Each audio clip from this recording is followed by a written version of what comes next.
Okay, welcome back.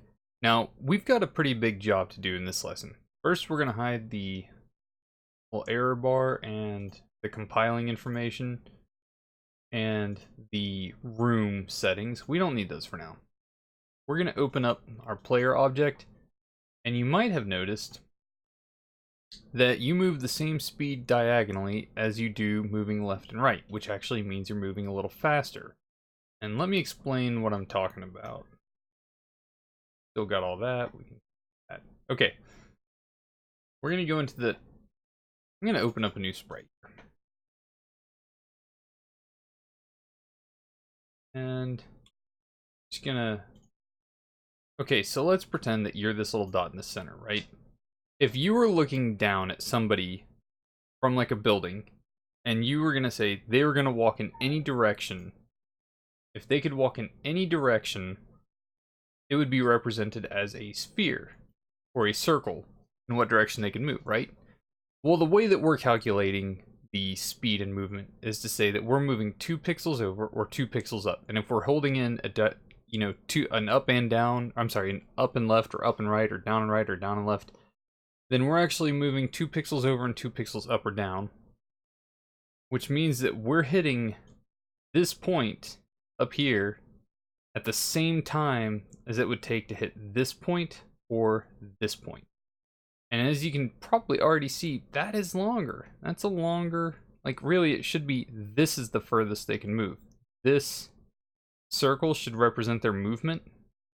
And right now we're moving faster than that on a diagonal plane because it is taking us just as long to reach up here as it is to reach over here. So we need to fix that. So what we're going to do, we're going to have to change a lot of this, but that's okay. Hide this output bar. And let's give this some room to breathe. So we're going to get rid of all this. And actually, just as a quick little aside, if I'm ever changing large amounts of code, I like to do this little trick. If you do /* and then end it with */, it turns everything that you did into a comment.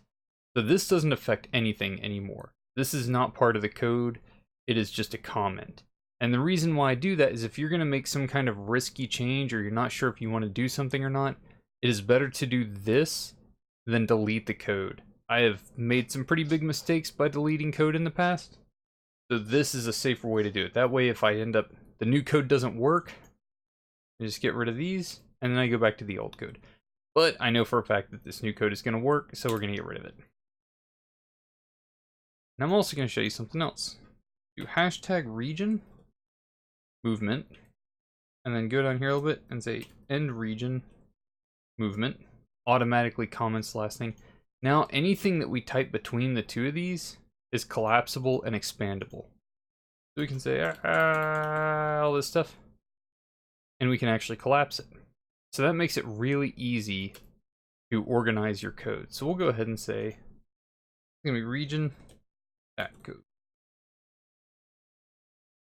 And we're going to end that region.